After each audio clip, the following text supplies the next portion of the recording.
En circulation dans les rues et sur les grandes artères des villes du Cameroun, impossible de ne pas remarquer ces tables comptoirs auxquelles sont joints des parasols avec des indicateurs qui renseignent sur toutes les offres téléphoniques dont on a besoin. Le callbox.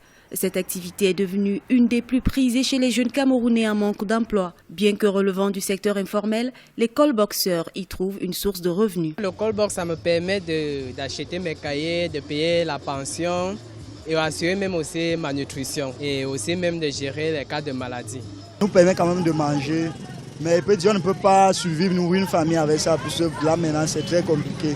Pratiquer le callbox ne nécessite pas une formation particulière. Il suffit d'avoir un capital, le minimum pour pouvoir s'acheter au moins un téléphone, un parasol, une tablette, une chaise et des crédits de communication.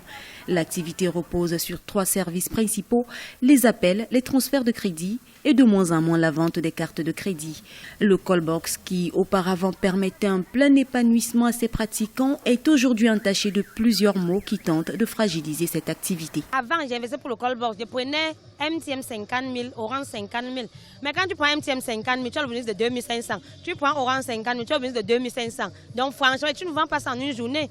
Tu vends même en une semaine pour avoir 2500. Tu dois manger, tu dois faire tout dans ça. Ça ne donne pas. C'est une activité mal formalisée parce qu'au demeurant, nous sommes prélevés d'impôts, nous sommes prélevés de taxes et malheureusement, nous n'avons pas le statut qui sied à l'acteur économique que nous sommes. Donc, nous disons qu'il est simplement mal formalisé et il peut bien nourrir son homme, n'eût été les difficultés que nous rencontrons actuellement. D'ailleurs, il y a 8 ans, le callbox, à lui tout seul, permettait aux uns aux autres de se prendre en charge et de prendre en charge leur famille. Dans les années 2004 et 2008, l'activité du callbox permettait à ses pratiquants de gagner jusqu'à 30% de marge bénéficiaire sur tous les opérateurs de téléphonie. Aujourd'hui, la flexibilité du secteur et le flux des offres ont entraîné la chute des bénéfices jusqu'à moins de 10%, ce qui a entraîné le courroux de ces acteurs économiques. Lors d'un mouvement de grève organisé le 7 mars dernier à Yaoundé, les callboxeurs ont posé des doléances au gouvernement en vue de l'amélioration de leurs conditions de travail.